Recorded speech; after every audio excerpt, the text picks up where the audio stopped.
झालं. नमस्कार मित्रांनो. आपण नुकतेच खरं म्हणजे आपली भेट झाली होती, पण आणि त्या अनुभवाने मला फार बरं वाटलं होतं. मागच्याही वर्षी असंच फेब्रुवारी महिन्यामध्ये मी आलो होतो आणि त्यावेळेलासुद्धा मला फार बरं वाटलं होतं, कारण इथलं मी म्हटलं तसं इथलं जे वातावरण आहे या सेंटरचं, ते असं जणू काही आपलेपणा दाखवणारं, आपलेपणाची संस्कृती अनुभवणारं असं सगळं मला जाणवलं. आणि म्हणून मग मला असं मनात आलं की नाही, आपण इथे या सगळ्यांबरोबर काहीतरी शेअर केलं पाहिजे, बोललं पाहिजे. गेली काय 35 वर्ष जेव्हा मी काम करतो या क्षेत्रामध्ये, तेव्हा अनेक ठिकाणी मी फिरलेलो आहे, अनेक माणसांशी बोललेलो आहे, हे प्रश्न समजून घेण्याचा प्रयत्न केलेला आहे. आणि मला सारखं वाटत राहतं की आपण ज्या माणसांना अडचणी आहेत, ज्या माणसांचे प्रॉब्लेम्स आहेत, व्यसनाधीनतेचे आहेत, त्याला जोडून इतरही काही समस्या आहेत, या समस्यांवरनं माणसाला मार्ग सापडला पाहिजे. कारण आपण म्हणतो तसं की मनुष्यजन्म हा आपल्याला एकदा मिळालेला आहे आणि तो सत्कारणी लावायचा असेल तर आपल्याला समजलं पाहिजे की आपण जगायचं कसं, आपलं जीवन कसं असलं पाहिजे, आपल्याला आनंद कसा घ्यायचा या जीवनामध्ये. आणि तो आनंद घेत असताना जे नाना प्रकारचे अडथळे आपल्यासमोर येत राहतात, त्या अडथळ्यांना सामोरं कसं जायचं, त्यांना समजून कसं घ्यायचं, त्याच्यावर मात कशी करायची, या सगळ्या गोष्टी आपल्या खरं म्हणजे आपल्यापाशी आहेत.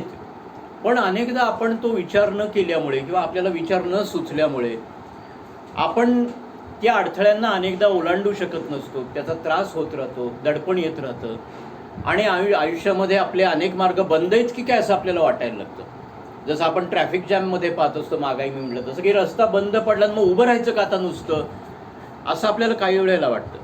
काही माणसं असतात ती डाव्या उजव्या बाजूला बघतात, लहान बोळ असतात, लेन्स असतात, तिकडून मार्ग काढतात. म्हणजे ती आडून बसत नाहीत, त्याच्यासाठी आपला रस्ता चालू ठेवतात.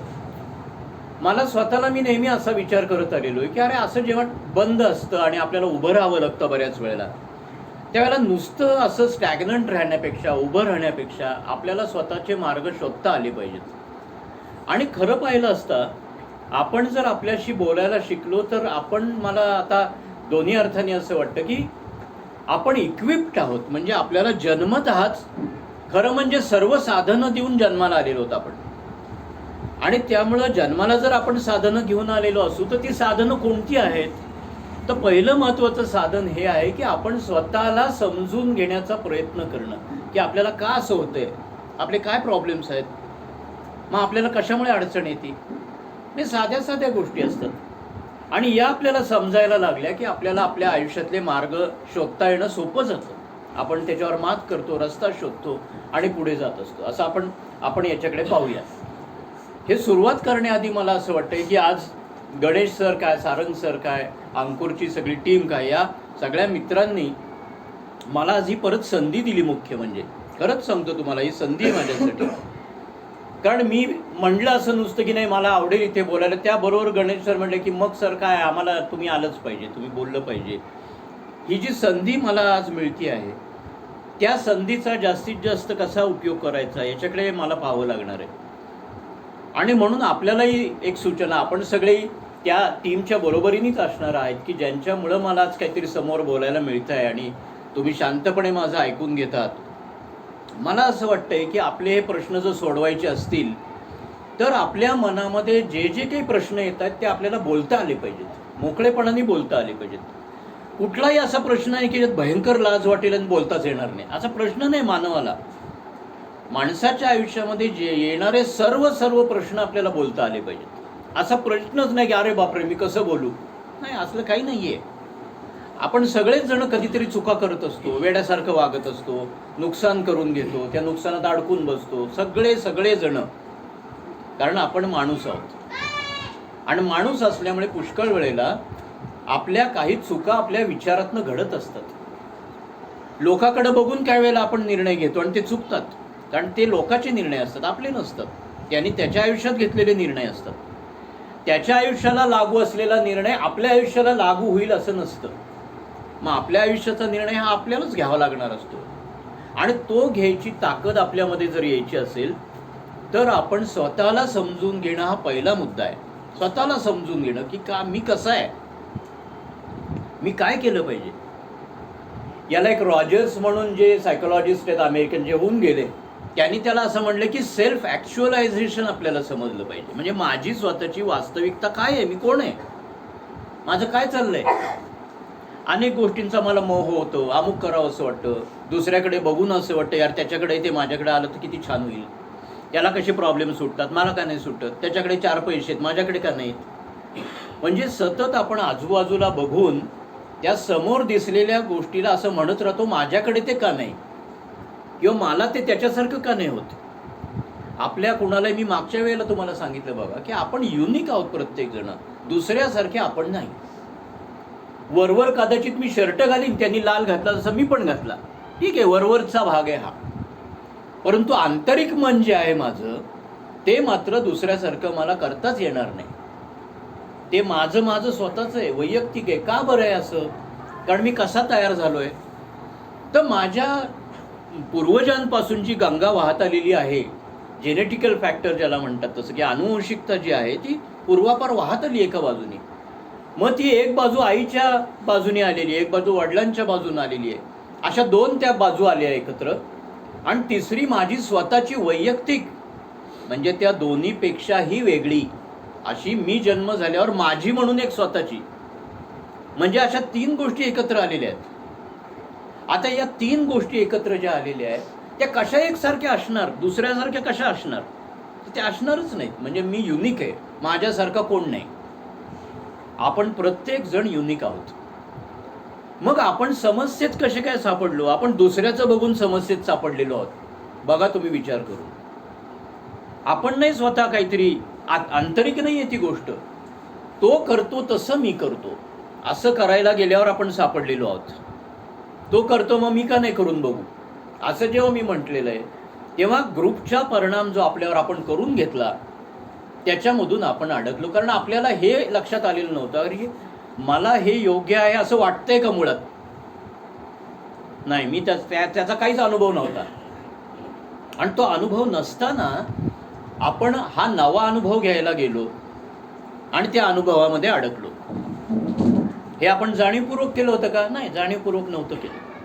आपल्यालाच माहीत नव्हतं आधी, तर काय करणार आहे आपण, हा नवा अनुभव होता.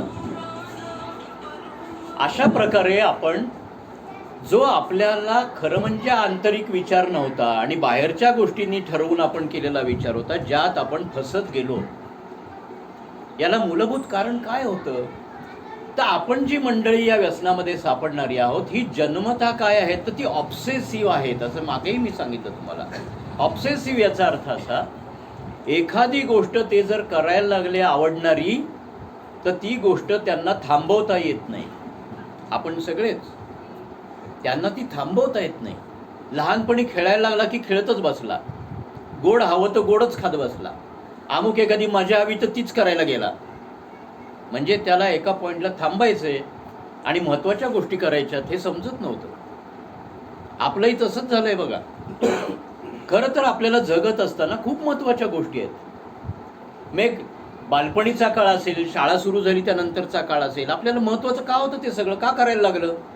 कारण त्याचा हेतू असा होता की आत्तापासून हा जर शिक्षण घेतलं यांनी व्यवस्थित, तर त्या शिक्षणाचा कालांतराने त्याच्या आयुष्यामध्ये महत्त्वाचा उपयोग होणार आहे. पण पुष्कळ वेळेला असं झालं आपलं की ते शिक्षण घेत असताना मी ते का घेतोय काय माहीत नव्हतं. आपण लहान होतो, कंटाळा यायचा, अभ्यासाचा कंटाळा यायचा, खेळावंसं वाटायचं आणि मग आपण खेळातच त्याच्यामध्येच जायचो. मग घरामध्ये वादावादी व्हायची, भांडणं व्हायची आपली. हे सगळं बराच मोठा काळ झालं. आणि एकदा 15-16 वर्षाची झाल्यानंतर आपण ज्या एका विशिष्ट स्थितीला येऊन पोचलो आणि आपल्याला असं वाटायला लागलं की आता माझे डिसिजन मी घेतोय, काय सारखं ऐकायचं यांचं, अमुक कर आणि तमुक कर. आणि मग आपल्यासारखाच ग्रुप आपल्याला मिळाला, आपल्यासारखेच मित्र आपल्याला मिळाले. पियर ग्रुप्स असं ज्याला आपण म्हणतो ना, की आपल्यासारखेच मित्र आहेत, आपल्या वयाचे मित्र आहेत. आणि सगळे मित्र जेव्हा असं म्हणायला लागले नाही आपण हे मजा करूया अशी, तेव्हा सगळेच म्हणतायत असं म्हटल्यावरती आपल्यालाही म्हणणं प्राप्त झालं की ठीक आहे, मी पण तुमच्यातच आहे, आपण तशी मजा करू. याला पियर ग्रुप प्रेशर असं म्हटलं जातं, की सगळे म्हणतायत मग मी पण म्हणतो. मी फारसा विचार नाही केला हे काय म्हणतायत आणि हे योग्य होऊ शकेल का, असलं काही नाही झालं. आपण ते म्हणतात म्हणून केलं. आणि मग आपल्याला असं लक्षात आलं की आता माझ्या डोक्यामध्ये ते परत परत येते सारखं, थांबलं नाही ते. असं मला वाटलं नाही की अरे ते झालं संपला मुद्दा, अभ्यासाला लागलं पाहिजे, आता आपल्याला अमुक विषयात ग्रॅज्युएट व्हायचं आहे, अमुक विषयाचा अनुभव घ्यायचा आहे, आता त्याच्याकडे मन लावून केलं पाहिजे कारण स्पर्धा आहे. हा जो विचार आहे जबाबदारीचा स्वतःसाठीचा, तो तुलनेने कमी झाला आणि मग आपल्याला मजा करावी अशी फार वाटायला लागली आणि आपण अडकलो त्याच्यामध्ये. म्हणजे एक प्रकारे आपण प्लेजर सीकर्स बनलो, याला प्लेजर सिकिंग असं म्हणतात. म्हणजे इंद्रिय सुखाच्या मोहामध्ये जास्ती पडलो. इंद्रिय सुख, मला मजा वाटली पाहिजे काहीतरी करताना, म्हणजे माझ्या इंद्रियांना सुख वाटलं पाहिजे. मग ते नशेने येणारं सुख कदाचित मेंदूला मिळतं आहे, सेक्सने मिळणारं सुख मला मेंदूला मिळतं आहे, काहीतरी खाऊन मला सुख मेंदूला मिळतं आहे. म्हणजे मला त्या गमतीच्या गोष्टीकडे माझं लक्ष जास्ती जायला लागलं. मी प्लेजरकडे गेलो, मी त्या इंद्रिय सुखाकडे जास्ती जायला लागलो आणि माझ्या जबाबदारीचा जो भाग होता, जो मला पुढे उपयोगी पडणार होता खरं म्हणजे माझ्या पुढच्या आयुष्यामध्ये, तो कमी झाला. आणि त्यामुळे त्याच्यात अडकल्यावरती माझं जबाबदारीवरचं लक्ष उडालं. आता मी इतकी वर्ष काम करत असताना घरच्यांना जेव्हा मी बोलवतो, म्हणतो अहो जरा तुम्ही सांगा बरं काय हिस्ट्री आहे त्याची, पालकांना सांगतो, मग ते सांगतात असं असं लहानपणापासून झालं, मग 8वीमध्ये असं झालं, मग 10वीमध्ये असं झालं, मग नंतरच्या वयामध्ये असं व्हायला लागलं. या सगळ्यातनं असं दिसतं की त्या सगळ्या इतिहासामध्ये साधारणतः 13-14 वर्षापर्यंत पासूनचा जो पुढचा आयुष्याचा भाग आहे, हा अशाच प्रकारचा एकंदरीत दिसत राहिला. म्हणजे त्याचं लक्ष उडालं, अभ्यासावरचं लक्ष उडालं आणि मग तो नाही त्या गोष्टीमध्ये गुंतत गेलेला दिसतोय. असंच सगळं होत राहिलं. असं सगळं होत असताना काय झालं मग त्यामुळं की लक्ष त्याचं त्या अभ्यासावर न लागल्यामुळे त्याच्यामध्ये ज्या खरं म्हणजे क्वालिटीज यायला पाहिजे होत्या, जे गुण त्याचे तयार व्हायला हवे होते, ज्याच्यामध्ये तो कुशल व्हायला पाहिजे होता, तितका तो झाला नाही. खरं तर आपल्या सगळ्यांमध्ये काही ना काही गुण आहेतच, आधीपासूनच आहेत.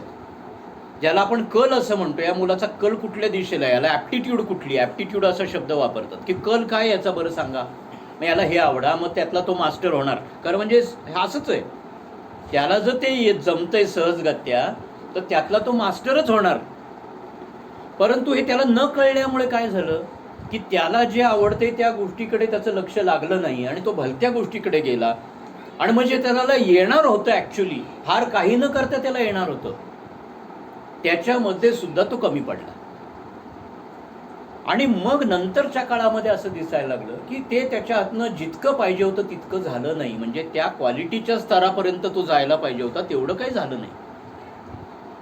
आता हे जेव्हा आपल्या प्रत्येकाच्या बाबतीमध्ये घडतं, ते घडत असताना आपलं लक्ष आजूबाजूला जातच असतं. आपले मित्र असतात, त्यांच्याकडे बघितल्यावर लागा, अरे हा इतके याला चांगले मार्क मिळाले, याला तिथे ॲडमिशन मिळाली, हा याच्यामध्ये ग्रॅज्युएट झाला, तो अमुक झाला तमुक झाला, मी कुठे आहे? आणि मग आपल्याला लक्ष, अरे मी मागं पडलोय, मी का मागं पडलो, मला पण येत होतं की. आणि मग या दुसऱ्याच्या तुलनेमधनं आपण नैराश्याकडे जायला लागतो हळू. आणि जर 10वी नंतर जर आपल्याला ओळख झाली असेल कुठल्याही अशा प्रकारच्या व्यसनाची किंवा अंमली पदार्थाची, तर हे अंमली पदार्थ काय करतायत? दारूसारखा अंमली पदार्थ असेल तर तो डिप्रेझंट आहे.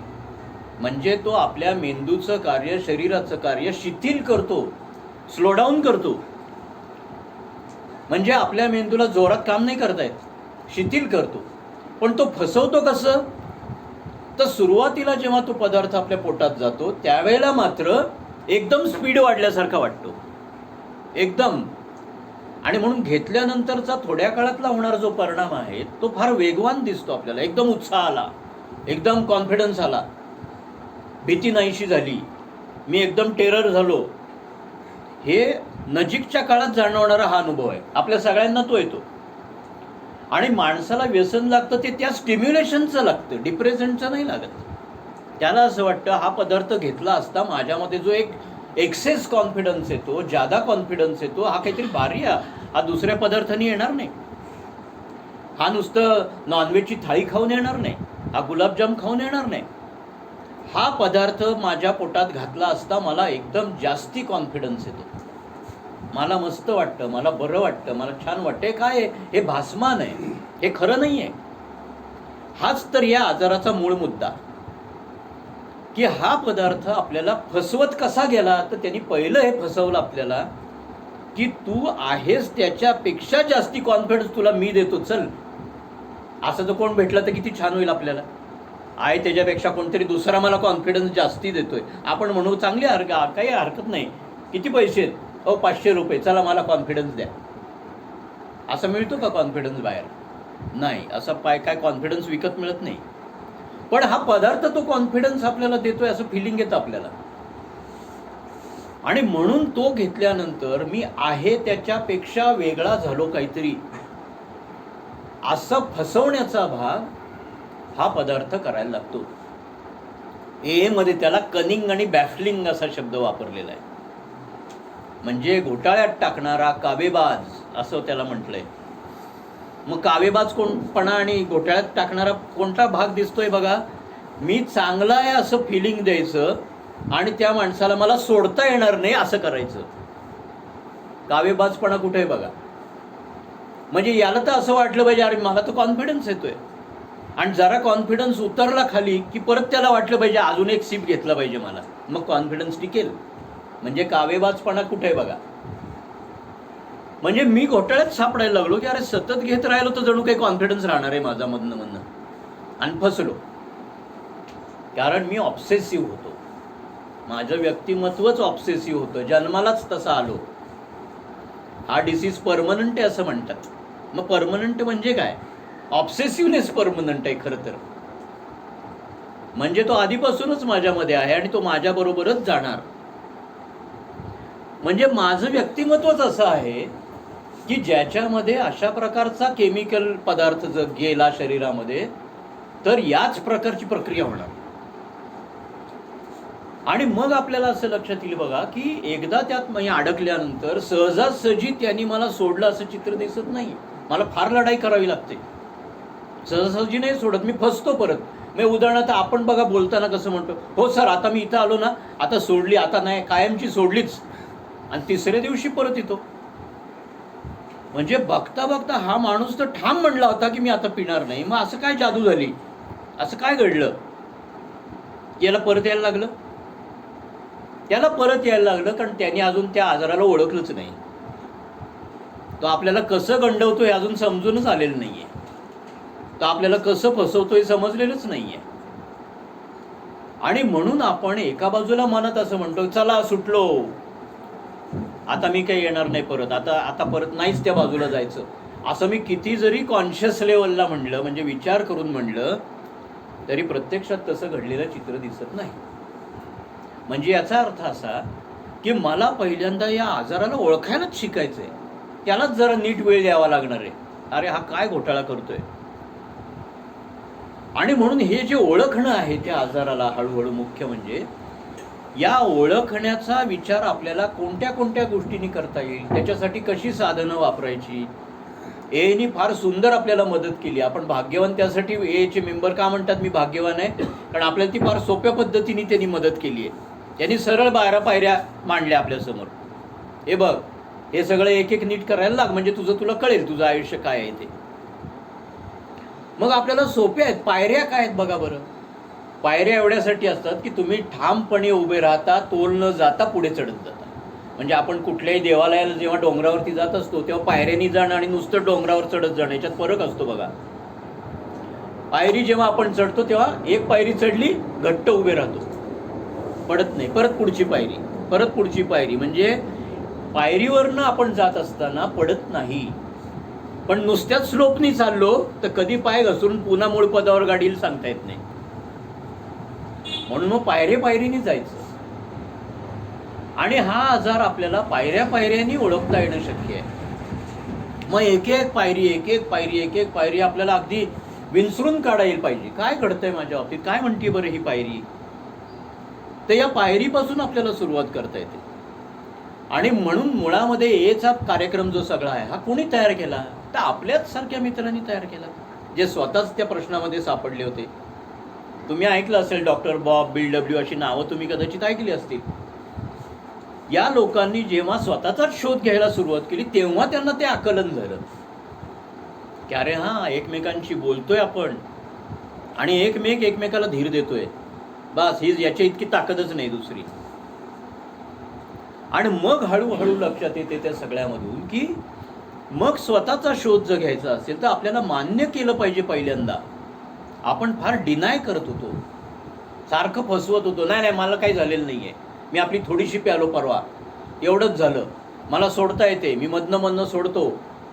असं जे काय आपण फसवत होतो स्वतःला, त्या फसवण्यामधून बाजूला होऊन मला त्याची समस्या आहे आणि मला मधून सारखा मी त्यात अडकतोय, फसतो आहे, हे मला स्वतःला सांगायला पाहिजे आधी. पहिल्यांदा आपण स्वतःला का नाही सांगत बरं? खरं ते एच्या या पहिल्या पायरीमध्ये वी ॲडमिटेड असा शब्द वापरले त्यांनी.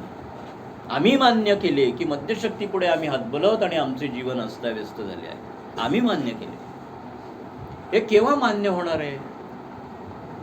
बऱ्याचदा आपण लक्षात घ्या, हे दार बंद केले आणि दाराला कुलूप लावलेलं आहे. त्याचा अर्थ लक्षात येतो का तुम्हाला? बघा बरं.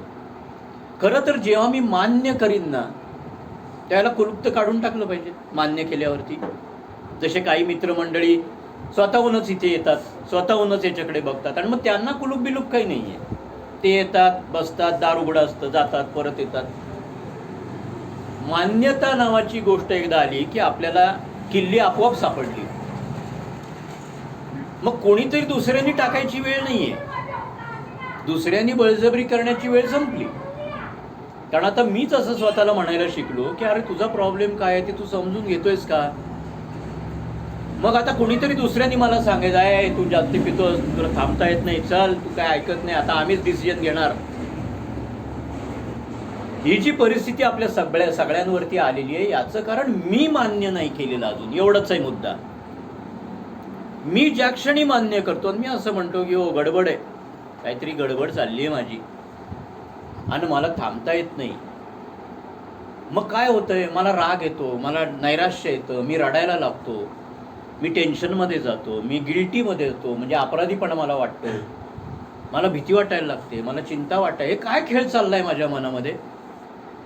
या सगळ्या खेळाच्या मागे एकच गोष्ट आहे, त्या म्हणजे मी माझ्या समस्येला समजून घेत नाही आहे. एवढाच मुद्दा आहे. मी माझ्या समस्येला समजून न घेतल्यामुळे माझ्या मनामध्ये अजून गडबड चालली आहे, गोंधळ चाललाय विचारांचा सगळा, आणि त्यामुळे मला सारखा त्रास होतोय. किती दिवस राहणार, काय करणार, मग मी पैसे कसे मिळवणार, अरे बापरे भविष्यकाळ कसा जाणार, हे काय गोंधळ चाललेत माझ्या मनामध्ये. खरं तर रोजचा दिवस येतो, रोजचा दिवस जातो, एवढंच चाललंय की खरं पाहिलं असतं. पण मी अस्वस्थ किती बघा आतनं. अरे बापरे आता कसं होणार, कसं होणार माझं, कसं होणार माझं. मग मीच जातो, आत्ताच जायला पाहिजे मला काही निर्णय घेता येत नाही. मित्रांनो, हे जेव्हा आपण शिकायला लागतो ना की नाही आपल्या प्रश्नाचं उत्तर नक्की आपल्यापाशी आहे, फक्त त्याला मार्गदर्शनाची गरज आहे. आणि ही मंडळी जी सगळी इथे बसलेली आहेत, जी आपल्यासाठी धडपडत आहेत, जी स्वतःसाठी खरं म्हणजे धडपड होती आजपर्यंत, त्यांनी स्वतःचा मार्ग काहीतरी शोधून काढला. परवा सारंग सर काही थोडं बोलत होते तसं या माणसाने काहीतरी स्वतःशी बोलणं सुरू केलं आणि मग लक्षात यायला लागलं की अरे नाही हे थांबलं पाहिजे, असं केलं पाहिजे, नाही तर काय होणार. आणि मग त्यांनी ठरवलं नाही आपल्याला अमुक दिशेने जायचं आहे, आता आपण मार्गदर्शन घेतलंच पाहिजे, पर्याय नाही. मग आपण आनंदाने ते घ्यायला लागतो. आपण म्हणतो नाही, आणि जसं ते आपण आनंदाने घ्यायला लागतो तसा रस्ता दिसायला लागतो, अगदी रस्ता दिसायला लागतो. दिवस जायला लागतात, हळूहळू आपल्याला जाणवायला लागतं अरे बदल घडतोय, मलाच कॉन्फिडन्स येतोय. कॉन्फिडन्स म्हणजे तरी काय? नाही तर कॉन्फिडन्स हा वैचारिक नाही आहे. आपल्याला असं वाटतं बसून कॉन्फिडन्स यावा, बसून कॉन्फिडन्स येत नसतो. कॉन्फिडन्स ही कृतीशील गोष्ट आहे. कॉन्फिडन्स जेव्हा तुम्ही प्रत्यक्ष काहीतरी हालचाल करता तेव्हा येतो, बसून एका जागी कॉन्फिडन्स येत नसतो. मग कॉन्फिडन्स यायचा असेल तर मला त्याच्याकडे प्रत्यक्ष कृती म्हणजे काय हे बघायला पाहिजे. मग जर एच्या पायरीने आपल्याला मार्गदर्शन आपल्याला मिळणार आहे तर मग पहिली पायरी काय हे आपण समजून घेऊया. आम्ही मान्य केले मद्यशक्तीपुढे आम्ही हतबलत आणि आमचं जीवन अस्ताव्यस्त झालेलं आहे. मी मान्य करतो की मद्यशक्तीपुढे मी हतबल आहे. असं अर्ध स्टेटमेंट पाहिलं असता लक्षात येतं की इतक्या सहजासहजी मी ती हतबलता मान्य नाही करत. का? हतबलता मान्य करणं हे पराभवाचं लक्षण मला वाटतं. मला असं वाटतं मी आणि हातबल असा बरा हातबल होईन, अजून प्रयोग करतो, 1000वा एक प्रयोग एडिसननी जसे केले होते तसे परत प्रयोग करून बघतो. थोडी पिता येते का, जमतंय का, परत प्रयोग करून बघतो. बरेच प्रयोग आपण केलेले आहेत, एडिसनपेक्षा जास्ती प्रयोग केले आणि आपल्या असं लक्षात आलं की हे जमत नाहीये. मग ही हतबलपणा जो आहे, या हतबलपणाचा पुरावा कुठे? जितकं मी म्हणतो ही पायरी म्हणते हातबल आहे, तितकं मी म्हणतो मी नाहीये. घरातले सारखं रोज पुरावा दाखवत असतात आणि मी तो पुरावा मान्य नसतो करत. घरातले सारखं म्हणतात परवा असं केलं, त्याच्या आधी अशी नाटकं केली, रस्त्यावर पिऊन पडला, पैसे कुठे गेले, आमचे पैसे गायब झाले, याच्या पर्समधनं पैसे गेले. सतत पुरावाच आहे सारखा. पण मी तो मान्य करतोय का? नाही, मी तो पुरावा मान्य नाही करत. कारण मी म्हणतो मी असा हरणारा माणूसच नाही आहे.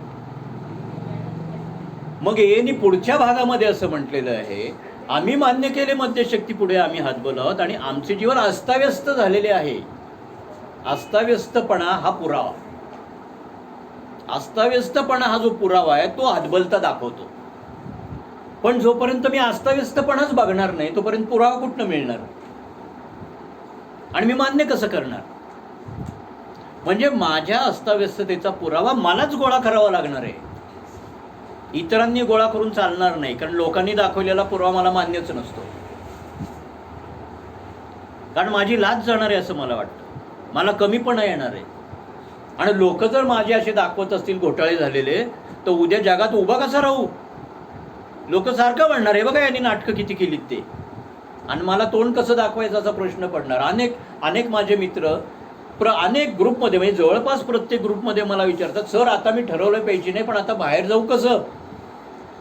राडे केलेले आहेत, बाहेर घोळ केलेले आहेत, आता लोकांना तोंड कसं देऊ? कारण मला लाज वाटते की आता मी जरी विसरलो किंवा मी जरी बाहेर आलो तर लोक कसे विसरणार? लोक म्हणणार बेवड्या हे केलंच, त्याचं आता कोणी भरायचं तुझं? याला तोंड देण्याची मला फार भीती वाटते. समाजामध्ये माझी लाज आता जाणार अशी भीती मला भयंकर वाटते. पण मीच जर म्हणायला शिकलो की हो हे सगळे राडे माझ्यातनं झालेले, खरंय माझ्यात नाही झालं सगळं, मीच काढतो शोधून, दुसऱ्यांनी कशाला मला सांगायला पाहिजे, मीच काढतो शोधून काय काय राडे झाले माझे. म्हणजे माझी अस्ताव्यस्तता ही दुसऱ्यांनी सांगण्याच्या अगोदरच जर मी बघायला शिकलो तर मला त्यांनी नुसती खंत, नुसती लाज असं वाटणं उरणार नाही. मी असं म्हणणार हा मी शोध घेतोय. आणि जरी ए मध्ये 4थ्या पायरीवर तो आढावा घ्यायचा असं म्हटलं असेल, खरं तर तो पहिल्याच पायरीवर आहे. जेव्हा अस्ताव्यस्ततेचा शोध मी घ्यायला लागतो तेव्हाच खरं म्हणजे मी माझा स्वतःचा शोध घ्यायला सुरुवात करतो. आणि मग मला असं लक्षात येतं की गेले 5 वर्ष, गेली 10 वर्ष मागं वळून मी जेव्हा बघितलं तेव्हा लक्षात येते मला थोडी पिता आलेली नाही, कधीही सुखाने पिता आली नाही. अगदी सुरुवात झाली असेल त्यावेळेला प्यालो, पण जेव्हा मी ती मर्यादा ओलांडून पुढे गेलो आणि मला थांबता येईना झालं, त्यानंतर खरं तर सुख मिळालंच नाही. कारण प्रत्येक वेळेला आता संपली, आता पुढची कधी, याच्यात घोटाळ्यातच अडकलेलो असायचो. आपल्या सगळ्यांना माहिती आहे उतार्याची किती घाबरलो आपण उतार्याला, आणि म्हणून आधीच तयार राहायचं याचा विचार आधीच होऊन बसलेला असतो. आणि त्या उतार्याचीच एका बाजूला भीती वाटते, दुसऱ्या बाजूला काय चाललंय, सगळे रडतायत ओरडतायत, ते ऐकणं मला त्रासदायक झालेलं आहे. म्हणजे मनस्थिती कशी भयंकर झाली बघा. या ठिकाणी आज आपण दारूपासून लांब आहोत. आज तरी पोटात दारू नाही, पोटात दारू नाही, त्यामुळे डोक्यात दारू नाही. मग हळूहळू विचार करायला येतोय, मी शांत झालोय, माझे विड्रॉल्स हळूहळू कमी होत गेलेले, हाताची थरथर थांबलेली आहे, पोटात दुखणं थांबलेलं आहे, उलट्या थांबलेल्या आहेत, भीती वाटणं कमी झालेलं आहे. चांगली आहे परिस्थिती. आता ती वेळ आली, हळूहळू हळूहळू आता ती वेळ आली. अरे आपल्याला शोध घ्यायला पाहिजे. आणि मार्गदर्शकाच्या मदतीनं आपल्याला हा शोध वैयक्तिक घेत राहणं प्राप्त आहे. नुसता तो ग्रुपमध्ये घेऊन चालणार नाही. ग्रुपमध्ये कित्येकदा आपण समूहात बसून ते ऐकू शकतो, कारण समूहाचं बॅकिंग असतं. नेहमी समूहामध्ये माणसाला सहजगत्या काही करता येतं. म्हणजे गर्दीतनं दगड मारला तर कोणाला कळणार दगड कोणी मारला? सोपं असतं.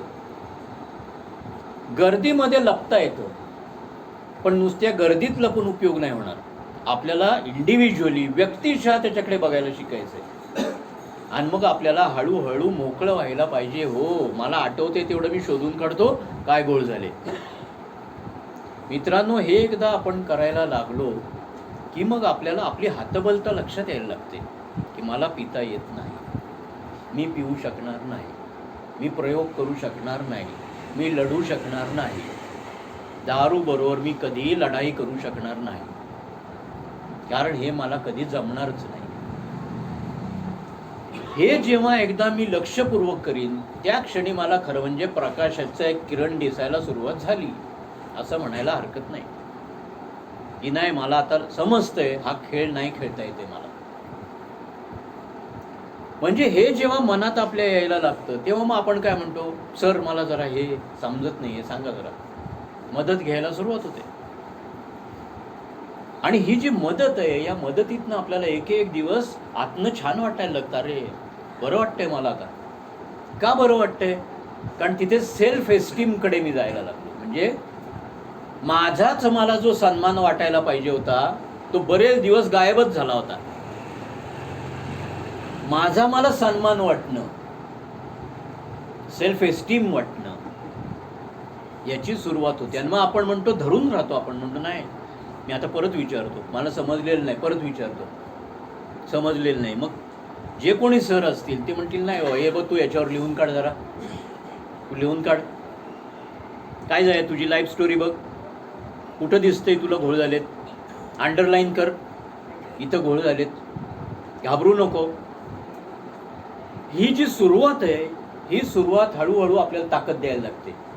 आणि नुसत्याच भीतीने जो आपण भरलेलो होतो त्याला आता वाट मिळायला लागली. जशी ती वाट मिळायला लागते तसं आपल्याला आतनं वेगळं फिलिंग यायला लागतं. आपल्याला छान वाटायला लागतं, अरे जमतंय काहीतरी, वेगळा विचार आहे. हळूहळू हळूहळू आपल्याला ताकद वैचारिक यायला लागते. मग तुम्ही स्पेसिफिक तुम्हाला सांगतात, सर सांगतील की नाही तू या मुद्द्यावरती जरा लक्ष दे बरं, हे जरा तू जास्ती बघ, तुझ्या बाबतीत हे दिसतंय मला, तू याच्यावरती जास्ती काम कर, तू अमुक गोष्टीवर जास्ती काम कर, अजून लिहून काढ. मग आपण अधिक खोल जायला लागतो, अधिक तपासून बघतो. मग आपल्याला एक दिवस आहे लक्ष देतं, अरे काय खेळ खेळत चाललो होतो इतके दिवस आपण, हे काय नाटक आहे. एका बाजूला याला म्हणतात रिझर्वेशन आहे मनामध्ये, दारूचा एक शेवटचा अनुभव घ्यायचं रिझर्वेशन नाही. आता आपल्याला कळायला लागतं की कसलं डोंबलाचं रिझर्वेशन, परत घ्यायला गेलो तर आणखीन डबल आपटी खाणार, रॉक बॉटमला जाणार. म्हणजे हा जो बदल आहे बघा, याच्याकडे आपलं लक्ष जायला लागतं ना. आपण स्वतःचा शोध घेत राहतो. हा जो सगळा प्रयोग आहे ना मित्रांनो, हा प्रयोग फार फार सुंदर आहे, फार सुंदर आहे. कारण त्यातनं आपला शोध लागणार आहे. आपला शोध ज्याला लागायला लागणार ना तो त्यातनं बाहेर पडलाच पाहिजे. कारण तो शोध लागणे याचा अर्थ असा की जगण्याचा आनंद घ्यायला मला आता उभं राहायचंय असं मन म्हणतं. जीवन फार सुंदर आहे, मला का ते दिसत नव्हतं, आता मला ते जगण्याचा आनंद घ्यायचा आहे. आणि बघता बघता याच स्टेपवर हाच आनंद झाला.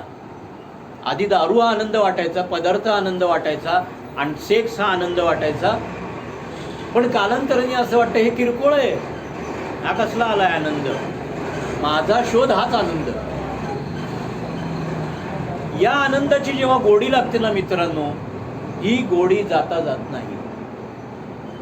कारण आपल्यासाठी प्रत्येक दिवस नवा दिवस, प्रत्येक दिवस नवा दिवस, प्रत्येक दिवशी नवीन काहीतरी बघायला मिळणार, प्रत्येक दिवशी नवीन काहीतरी सुचणार आणि फार मजा यायला लागते.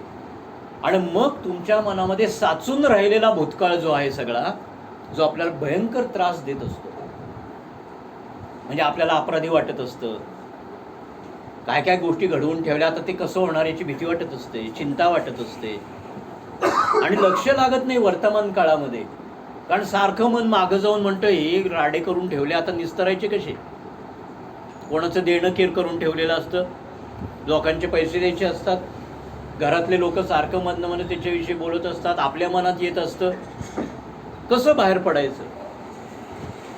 पण आपण त्याच्या सकट बाहेर पडायला लागतो. प्रॉब्लेम्स काय झाले यापेक्षा सोल्युशन्स काय याला महत्त्व यायला लागतं, आणि मग तुम्हाला सोल्युशन मिळायला लागतं. जे दडपण आहे मनावरती भयंकर, अरे बापरे उद्याचा दिवस कसा बघायचा, भयंकर दडपण असतं. पण हळूहळू ते दडपण जाताना आपण म्हणतो नाही मार्ग मिळणार, आणि मिळतोच मार्ग. विश्वास ठेवा, मिळतोच मार्ग मिळतोच. याचं कारण ते सोल्युशन जे आहे त्याचं रिझनिंग माझा मेंदू नीट करायला शिकतो. म्हणजे अमुक भानगडीत मी सापडलेलो आहे, अमुक कर्ज झाले, इतके लाख रुपये द्यायचे, इतकं अमुक झालंय, मी घाबरून गट्ट झालेलो होतो, अरे बापरे आता कसे द्यायचे, फेडायचे कसे. पण जसं जसं याच्याकडे बघायला शिकतो आपल्याला तसा रस्ता दिसायला लागतो. मी साधं माझ्या अनेकदा मित्रांना सांगितले, घाबरू नको, काय झालंय, इतके पैसे द्यायचे रे, हे माझी गाडी उचलून घेऊन जातील, माझा अमुक करतील तमुक करतील. मग ठीक आहे, गाडी समजा नेली, काही घेता येणार नाही का परत. त्या माणसाला जाऊन सांगता नाही का येणार, बाबा भांगा असं झालं होतं सगळं, मला तुझे पैसे फेडायचे आहेत, मला थोडासा वेळ दे. माणसं वेळ द्यायला तयार असतात, संस्था वेळ द्यायला तयार असतात. त्यांना एकच सारखी भीती वाटत असते, हा बुडवणार, आणि म्हणून तेही घाबरे झालेले असतात. जेव्हा त्यांना असं लक्षात येतं की हा इतके दिवस हा प्रॉब्लेम चाललेला होता, आज हा शांत दिसतोय, चेहरा चांगला दिसतोय, स्वतः बोलतोय, स्वतः सांगतोय, त्यांच्या मनातला हा जो अविश्वास असतो तो कमी होतो. मग ते काहीतरी पर्याय देतात, ठीक आहे असं करून बघूया, असं करून बघूया, आणि ते पर्यायाचे मार्ग आपल्याला मिळायला लागतात. जेव्हा तुम्ही या पहिल्या पायरीवरती चालायला लागता तेव्हा आपोआपच कुटुंबातली माणसं सुद्धा तुम्हाला मदत करायला लागतात नकळत. ती रागावलेली असतात, घाबरलेली असतात, चिंतेत असतात, तरी त्यांना असं वाटतं हा काहीतरी करतोय ना, आपण मदत केली पाहिजे. वरवर ते कदाचित दाखवणार नाहीत, पण जेव्हा तुमच्या अपरोक्ष बोलत असतात तेव्हा ते नक्की असं म्हणत असतात, प्यालेलं नाही आहे, गेले 4 दिवस झाले मी बघतोय, गेला आठवडा मी बघतोय, गेला महिनाभर मी बघतोय. आणि त्यांना कळायला लागतं हे काहीतरी करतोय, जे आजपर्यंत दिसलं नाही ते चित्र दिसतंय. आणि मग त्यांचं मन सुद्धा या दिशेला जायला लागतं की नाही आपण याला मदत केली पाहिजे, सपोर्ट दिला पाहिजे. ही परस्पर आपोआप घडणारी घटना आहे, याला त्यांना सांगावं लागत नसतं. पण त्याची सुरुवात ही जेव्हा पहिली पायरी आपण खऱ्या अर्थाने समजून घेतो त्यानंतर घडणार आहे. म्हणून मग ही जी अस्ताव्यस्तता आहे ही आपल्या मार्गदर्शकाच्या मदतीने आपल्याला तपासली पाहिजे. कारण मार्गदर्शक त्याच्यातला सूक्ष्म बाजू सांगत असतो. तो म्हणतो हे वरवरचं लिहिलेच बरं का तू, परत लिही. मी असं कितीदा केलंय माझ्या मित्रांना, पेशंट मित्रांना. पहिलं वाचलं मी, त्यांनी भराभरा घाईघाईने काहीतरी लिहिलं, मी म्हटलं नाही हे परत लिही, घे अजून 5-6 दिवस घे, 10 दिवस घे, परत लिही, काय अजून दाखवल, काय काय झालंय सांग, घाबरू नको, परत लिही. म्हटलं याच्या बाबतीत अजून काय झालंय, परत लिही, याच्या बाबतीत काय झालंय, अजून लिही. जसं जसं तो वेगवेगळ्या एरियाजवरती काम करायला लागतो, मग ते काय काय असेल तर पहिलं म्हणजे मनावर झालेला काय परिणाम आहे असं तुला वाटतं, तुझ्या शरीरावर काय परिणाम झालाय असं वाटतं, नातेवाईकांमध्ये आता कुटुंबामध्ये काय भानगड झाली असं तुला वाटतं, रागवलेत ते का असं वाटतंय का, कशामुळे रागवलेत, तुला समजतंय का ते का रागवलेत, ते तुझं मत काय आहे त्यांच्या रागवण्याबद्दलचं. म्हणजे या टप्प्याटप्प्याने जेव्हा हे भाग आपण तपासायला सुरुवात करतो तेव्हा आपण अधिक सखोल त्याच्यात जातो. आणि मग आपली नुसतीच जी भीतीने आपण गट्ट झालेलो आहोत आणि मुखवटा घेऊन बसलेलो आहोत तो मुखवटा काढायला लागतो आपण, आणि खरा जो मी आतला आहे त्याला बाहेर आणायचा प्रयत्न करतो. हे जेव्हा कोडं हळूहळू हळूहळू सुटत जातं, हळूहळू सुटत जातं कोडं, आणि मग तुमच्या लक्षात येईल त्या सगळ्यामध्ये की हा जो हतबलपणा सगळा तयार झालेला आहे, हा हतबलपणा मी यशापयश म्हणून का बघत होतो बरं, कशाला लढाई करत होतो, मला काय सिद्ध करायचं होतं, सोशल ड्रिंकर होणार असा काही झेंडा लावायचा होता का मला सगळं करता येतं जमतं असं म्हणायचं होतं का मला. म्हणजे मी अतिशय अविवेकी विचार करत होतो. आपल्या सगळ्यांनाच लहानपणी असं जे म्हटलेलं आहे ना, हारायचं नाही हा, जिंकलंच पाहिजे, जिंकेपर्यंत कर. आता हे सगळ्या बाबतीत कसं होणार? दारूत कसं जिंकणार मी सारखा? नाही, अल्कोहोलिझम मध्ये जिंकणार कसं? दारू असं कसं मी त्याच्यामध्ये म्हणणार अरे मी प्यालो तरी काय झालं नाही मला? हेच तर खेळ खेळत आलो इतके दिवस. म्हणून त्या बाबतीमध्ये मला लक्ष ठेवून असं म्हणावं लागणार आहे की नाही, माझ्यासाठी हा खेळ संपलेला आहे. मला लक्षात आलेलं आहे हे मी माझ्यासाठी हा खेळ मी माझ्या बाजूनी बंद करून टाकला. नको मला ते जिंकणंही नको ना हारणंही नको, मला तो खेळच खेळायचा नाही आहे. म्हणजे अशा प्रकारे आपल्याला हे लक्षात येतं की हे माझ्यासाठीचं नाही आहे. आपण त्यातनं अंग काढून घेतलेले बाजूला. दुसऱ्याला मी म्हणायला शिकलो वा तू सुखी आहेस, मस्त आनंदाने एन्जॉय कर, मला ते नाही जमत बाबा. आपल्याला सगळ्यांना मिरच्या खाल्ल्यावर दुसऱ्या दिवशी अनुभव येतोच, तसं आहे ते. एकदा तो अनुभव आल्यावर आपण काय म्हणतो स्वतःला, अरे आपल्याला ते सोसत नाही बरं का, नको आपण ते भानगडीत पडायला. का परत आपण तेच करतो? नाही, आपण म्हणतोय नाही हे आपल्यासाठी नाही आहे, खाणारे खाऊ देत तिखट, मला ते नाही सोसत. आपला शोध लागतो आपल्याला दुसऱ्याच दिवशी. हा शोध लागणं जो आहे हा आपल्याला एकदा कळला की मग आपण जाऊ का त्या वाट्याला? तरी सुद्धा नाही जाणार. आपण आनंदाने असं म्हणू, सुखाने तुला हवं ते कर, मला नको येते. दुकानात सुंदर रंगीबेरंगी बाटल्या दिसायला काय मजा येते की? ते प्यायलाच कुणी सांगितलं पाहिजेत, दिसू दे छान रंगीबेरंगी बाटल्या. ही भूमिका जेव्हा आपण घेतो त्यावेळेला आपण फार सुखी होतो, कारण आपल्याला आता कल्पना आली आपला प्रॉब्लेम काय आहे. किती सोपं उत्तर आहे बघा खरं पाहिलं असता. पण ते उत्तर मी का देऊ शकत नव्हतो? मी देऊ शकत नव्हतो कारण हा आजार काय आहे हे मला माहितीच नव्हतं. मग हा आजार समजून घेतला एकदा आपण या पहिल्या पायरीमध्ये की मग आपल्याला टप्प्याटप्प्यांनी माणूस म्हणून माझा शोध कसा घ्यायचा याच्या दिशेला जायचंय. म्हणून मग पुढची पायरी जी आहे ती आपल्याला लक्षात येईल. Came to believe that a power greater than ourselves could restore us to sanity. We came to believe. हे कोणी म्हणतंय? ए मेंबर स्वतःच म्हणतायत.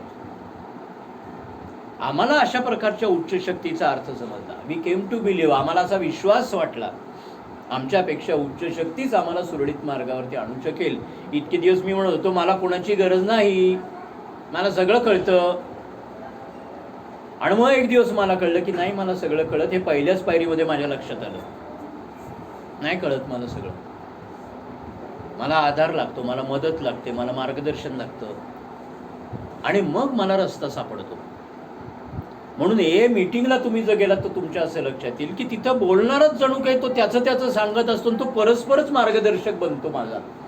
तो म्हणला मला कुठे म्हणत असतो, तो त्याचं सांगत असतो. आणि तो त्याचं सांगता सांगता जेव्हा मी माझ्याशी बोलतो तेव्हा मी स्वतःला तपासायला लागतो, म्हणतो आयला हे सेम आपल्यासारखंच आहे का? हे असंच चाललंय का आपलं? आपण पण असंच केलं होतं, अशाच दिशेचं काहीतरी वागत होतो. आणि मी स्वतःशी बोलायला शिकतो. तो त्याचं शेअरिंग करत असतो, मी मात्र स्वतःशी बोलायला शिकतो. म्हणजे एकाचं शेअरिंग आणि एकाचं स्वतःशी बोलणं, सेल्फ टॉक, असं सुरू व्हायला लागतं. म्हणजे ही मान्यता जी आहे ती शेअरिंग मधनं आपल्या लक्षात येते. तो म्हणत असतो की मी एक भाग्यवान बेवडा आहे, मी एक भाग्यवान बेवडा आहे, आणि याच्या मदतीने मला आजचा हा दिवस बघायला मिळतोय. आज पहिल्या घोटापासून मी लांब आहे. हे जे ते सगळं बोलत असतो तिथे ती मान्यता आणि तो स्वीकार आपल्याला लक्षात येतो. अनेकदा मान्यता आणि स्वीकार असे दोन शब्द वापरतात, या दोन्हीचाही नीट अर्थ समजून घ्यावा लागत असतो. मान्यता बसल्या जागी सुद्धा देता येत असते अनेक प्रॉब्लेम्सची, कारण सोपं असतं मान्यतेला. हो मला प्रॉब्लेम आहे असं म्हणायला काय जाते? म्हणजे मान्यता प्रत्यक्ष पेनचा अनुभव देत नाही, वेदनेचा अनुभव देत नाही. स्वीकार वेदनेचा अनुभव देतो. म्हणजे मी जर म्हणलं मी एक बेवडा आहे, आता मला बाहेर जाऊन तोंड द्यायचंय कुणाला तरी, मी एक बेवडा आज तर म्हणलं सगळ्यांसमोर, आता बाहेर वाट बघत बसतात बाकीचे, त्यांना जाऊन पण तेच सांगू का मी एक बेवडा आहे? मला काय म्हणतील? मी घाबरलो. म्हणजे स्वीकार असं जेव्हा म्हणता येतो मला, तेव्हा स्वीकार हा त्या सगळ्या वास्तव परिस्थितीला धरून आहे. मान्यतेला वास्तव ती परिस्थिती नसली तरी चालते, ते फक्त माझ्याशी मी बोलल्यासारखं असतं. पण स्वीकार जेव्हा आम्ही म्हणतो त्याच्यामध्ये संपूर्ण परिस्थिती आली. आणि मग असं लक्षात आलं की स्वीकार असं म्हणल्यावरती जर समजा हे सर म्हणले आता इतक्यात जायचं नाही तू, अजून राहायचंय तुला, एकदम अरे आवंडाच अडकला कशात, कुठनं झक मारलीन स्वीकार आहे असं म्हणलं. आता हे आलं का गळ्यातलं छान.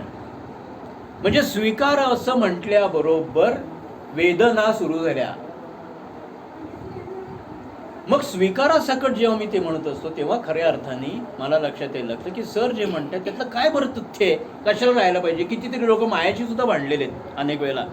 अमुक सेंटरला 35 दिवसच आहेत, अमुक सेंटरला इतके दिवस, तुमच्या इथं गाव असले एवढे दिवस, हे काय असं किती लोक तरी माझ्याशी अनेकदा भांडलेले आहेत, अनेक वर्ष. म्हणजे कोणाला तरी पटापटा सुटायची इच्छा आहे त्याच्याबंधन. प्रत्यक्षात तसं घडत नाही. जोपर्यंत तो ते सगळं समजून घ्यायला शिकत नाही तोपर्यंत काहीच उपयोग नाही त्या बाहेर जाण्याचा. परत तेच. म्हणजे सर जेव्हा असतात तेव्हा ते या भूमिकेत का असतात. गणेश सर असतील, सारंग सर असतील, आणखीन एक सर असतील, हे लोक जेव्हा तुम्हाला काहीतरी सांगत असतात, अरे मला असं वाटतंय की नाही तू घाई नको करूस, थांब जरा, आपण बघू काय करायचं ते. तुम्ही जेव्हा त्याच्या बाजूने जायला लागतात, त्यांना विचारायला लागतात जाऊन, सर का म्हणताय तुम्ही असं. मग ते म्हणतात नाही मला असं चित्र दिसतंय, मला असं वाटतंय. आणि त्याला धरून तुम्ही चाललात, खरोखर तुमच्या असं लक्षात येईल अरे कोडं सुटतंय. पण तुम्ही घाई केलीत, घाबरे झालात आणि असं वाटायला हे पकडून धरणार, उगाचच माझे दिवस चाललेत वाया. दिवस आत नाही वाया चालले, बाहेर वाया चाललेले, हे लक्षात येत नाही. आत वाया जाणार नाही एक सुद्धा दिवस, एक क्षण पण वाया जाणार नाही. कारण आतलं वातावरण हे थेरप्युटिक एन्व्हायरमेंट आहे, ज्याला म्हणतात थेरप्युटिक एन्व्हायरमेंट. म्हणजे या ठिकाणी विशिष्ट विषयावर विशिष्ट पद्धतीने विशिष्ट चर्चा घडते आहे, जी बाहेर नाही घडत, ती फक्त सेंटरमध्येच घडते. याला म्हणतात थेरप्युटिक एन्व्हायरमेंट. तुम्ही जेव्हा थेरप्युटिक एन्व्हायरमेंटमध्ये असता तेव्हा प्रत्येक क्षण तुम्हाला काही ना काही मिळत असतं. असा एक क्षण सुद्धा वाया जात नसतो खरं पाहिलं असता.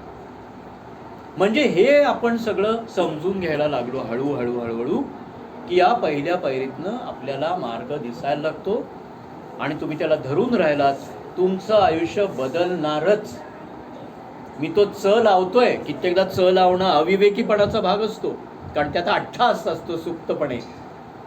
पण मी तुम्हाला अनुभवाने असं सांगतोय मुद्दामहूनच तो च लावून, की जेव्हा या थेरप्युटिक एन्व्हायरमेंटमध्ये तुम्ही खरोखर मनापासून स्वतः समजून घेऊन राहायला लागता, तेव्हा तुम्हाला रस्ता मिळणार म्हणजे मिळणार. लक्षात घ्या. म्हणून ही जी पहिली पायरी आहे, ही पहिली पायरी अनेकदा केंद्रातच शिकायला फार महत्त्वाची मदत मिळते. अनेकदा ती बाहेर मिळणं फार अवघड असते, पण केंद्रात ती मिळते. कारण का, हे गेट सुद्धा आपल्याला मदत करतं, हे कुलूप आपल्याला मदत करतं.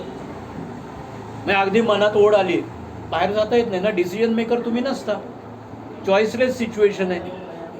निवड तुमची नाही हे उपकारक गोष्ट झाली, नुकसानीची गोष्ट नाही आहे. उपकार माझ्यावरती, निवड मी करू शकत नाही आहे, आणि म्हणून मला आत राहावं लागतं आहे. हळूहळू तुम्हाला जाणवेल, जसं आपण फिजिकल फिटनेस यायला लागतो, तब्येत चांगली व्हायला लागते, अन्न पचायला लागतं, झोप यायला लागते, फिजिकली गोष्टी होतात, तसं मानसिक पण गोष्टी होत राहतात बरोबरीने. आणि मग तुम्हाला जाणवेल की या पहिल्या पायरीवर जेव्हा तुम्ही अभ्यास कराल तेव्हा दोन्ही अर्थाने तुम्हाला प्रत्यक्ष अनुभव येईल. प्रत्यक्ष अनुभव हा काल्पनिक अनुभव नाही, प्रत्यक्ष अनुभव. दारू थांबलेली आहे, ती थांबलेली राहावं यासाठी काहीतरी प्रयोग चाललेले आहेत. माझ्या मनामध्ये आत्मविश्वास प्रत्यक्ष कृतीने काहीतरी यायला लागलेला आहे. माझी भीती कमी होत चाललेली आहे, माझी चिंता कमी होत चाललेली आहे, माझा उगाचच असलेला मनातला अपराधीपणा कमी होत चाललेला आहे, आणि मी त्या मान्यतेकडून स्वीकाराकडेही पावलं उचलायला लागलेलो आहे. पहिली पायरी रिहॅबमध्ये करणं आणि रिहॅबची मदत मिळणं याच्यासारखी सुंदर गोष्ट नाही.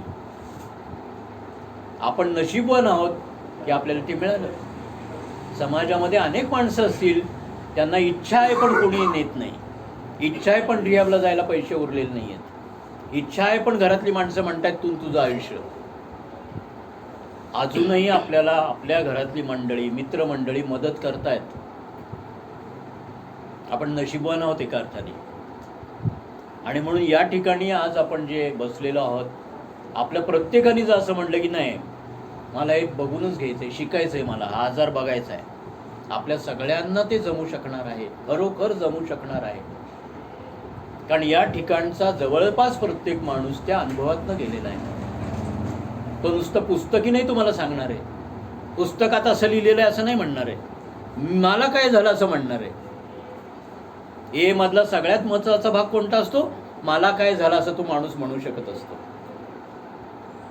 तसं आपल्याला इथे अनुभव येणार आहे की हे सगळे लोक मला काय झालं हे सांगू शकतात. आणि तुम्हाला ते ताडून स्वतःशी बघता येतं आणि म्हणता येतं की अरे माझा अनुभव याच्या जवळपास आहे का, आणि आपल्याला मार्ग मिळतो. तर म्हणून मित्रांनो, आता आपण कालांतराने जसं जसं आपण पुन्हा पुन्हा भेटत जाऊ, कारण या दोघांनी मला ही संधी दिलेली आहे की आपण त्याच्यावर चर्चा करावी, बोलावं, अभ्यास करावा, आणि तो आपण सगळे मिळून करूया. आणि खरोखर तुमच्या असं लक्षात येईल जीवन बदलतं, आणि बदलतं जीवन, आपल्याला सुंदर जीवन लाभतं. आणि तुमच्या असं लक्षात येईल, आज ए मेंबर मगाशी यांची ओळख झाली. ए मेंबर मी पाहतो आहे गेली आता 35 वर्ष मी एचा वेलविशर आहे, ए संघटनेचा वेलविशर आहे. आणि मला असं लक्षात आलं की ही जी माणसं म्हणतात की मी खरंच भाग्यवान आहे, मला पहिल्यांदा ते फार कृत्रिम वाटायचं, मी भाग्यवान आहे, मी भाग्यवान बेवडा आहे. पण मला असं लक्षात आलं खरं आहे, खरोखरच ते भाग्यवानपण आहे, कारण त्यातली गंमत त्या माणसाला येते. एचं की व्यसन लागतं जणू की, नाही गेले एच्या मीटिंगचंच व्यसन लागतं. म्हणजे व्यसन हा शब्द खरं म्हणजे निगेटिव्ह आहे, पण तो छंद लागतो. मीटिंगला जायचं अशी आतनं ओढ लागते, त्या मित्रांना भेटायचं अशी ओढ लागते, मीटिंग झाल्यानंतर चहा पिण्यासाठी गप्पा मारण्याची ओढ लागते.